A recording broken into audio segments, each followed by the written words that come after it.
Gentlemen, welcome to the channel. Please subscribe with notifications on.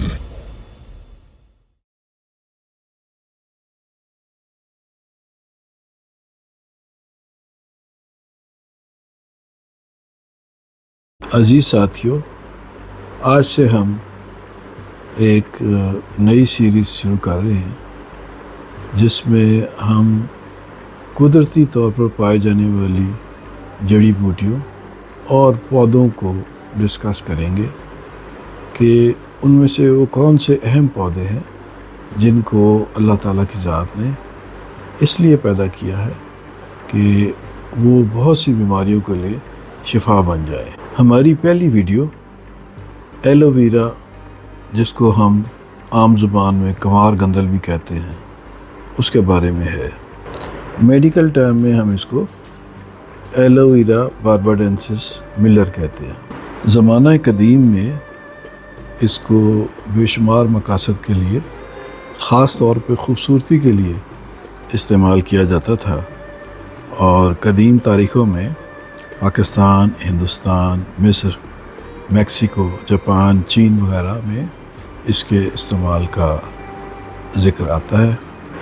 اس کے علاوہ سکندر اعظم اور Christopher Columbus نے بھی اسے استعمال کیا مختلف مقاصد کے لیے، اور مصر کی مشہور ملکہ کلوپیٹرا وہ بھی اسے استعمال کرتی رہی ہے۔ یہ پودا تقریباً 2 سے 3 فٹ اونچا ہوتا ہے۔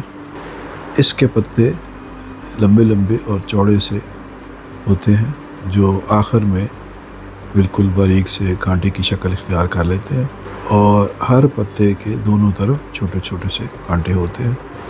پتوں کا رنگ سبز ہوتا ہے۔ اس کے اندر گودا ہوتا ہے، جب اس کے باہر کی طرف اس کا سبز سا چھلکا ہوتا ہے۔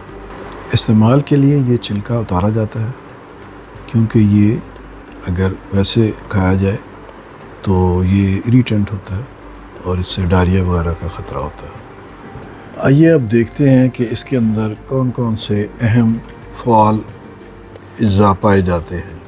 ایلو ویرا میں تقریباً ایسے اجزاء پائے جاتے ہیں جو مختلف ہمارے جسم میں فرائض انجام دیتے ہیں۔ سب سے پہلے ہم وٹامنس کو لیتے ہیں۔ اس میں کافی وٹامنس پائی جاتی ہیں، جن میں اہم وٹامن اے ہے، وٹامن سی ہے، وٹامن B12 ہے، فولک ایسڈ ہے، کولین ہے۔ اس کے بعد معدنیات کی طرف آتے ہیں۔ اس میں کیلشیم ہے، کرومیم ہے، تانبا ہے، سیلینیم ہے، میگنیشیم ہے، پوٹیشیم ہے، سوڈیم ہے، زنک ہے۔ اس میں 20 قسم کے اہم امینو ایسڈز ہیں۔ اس کے علاوہ سیلیسلک ایسڈ ہے۔ اس میں شوگر بھی پائی جاتی ہے، مونوسیکرائڈز اور پولی سیکرائڈز کی قسم کی۔ پلانٹ سٹیرائڈز بھی اس میں پائے جاتے ہیں۔ 8 قسم کے انزائمز بھی پائے جاتے ہیں۔ اس کے علاوہ اس میں ایسے اجزاء پائے جاتے ہیں جو جسم کے مختلف حصوں میں جو سوزش ہے، جیسے جوڑوں میں ہے، جلد میں ہے، اس کو یہ کم کرتے ہیں۔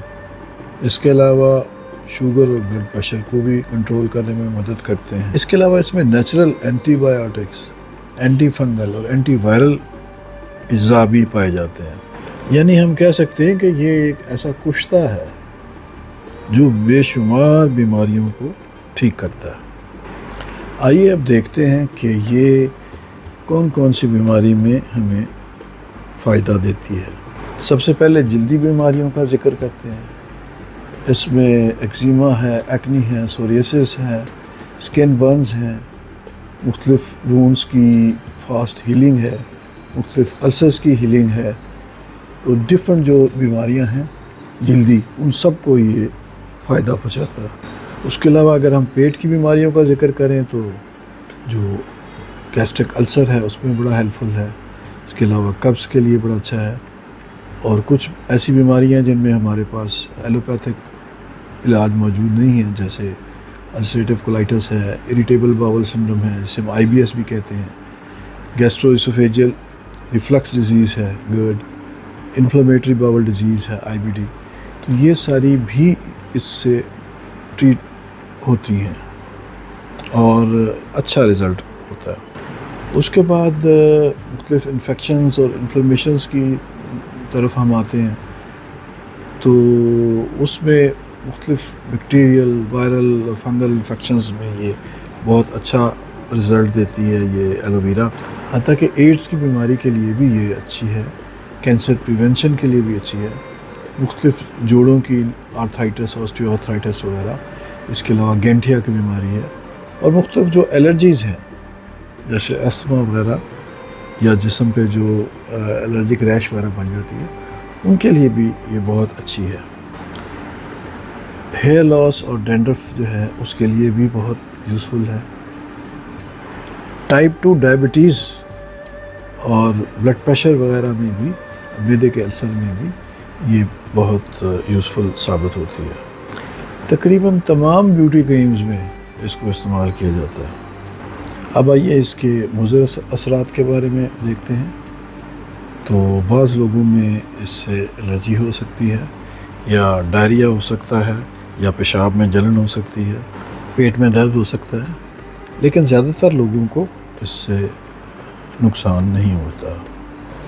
چنانچہ یہ ایک ایسی دوا سمجھ لیں، پودا سمجھ لیں، جو کہ اللہ تعالیٰ کی ذات کی طرف سے ہمارے لیے ایک تحفہ ہے، اور اس پر بے شمار ریسرچ ہو چکی ہے، بے شمار اس کے اوپر پی ایچ ڈیز ہو چکی ہیں، اور اس کے جو بھی چیزیں ہم نے ڈسکس کی ہیں، یہ ساری چیزیں میڈیکل سائنس مانتی ہے.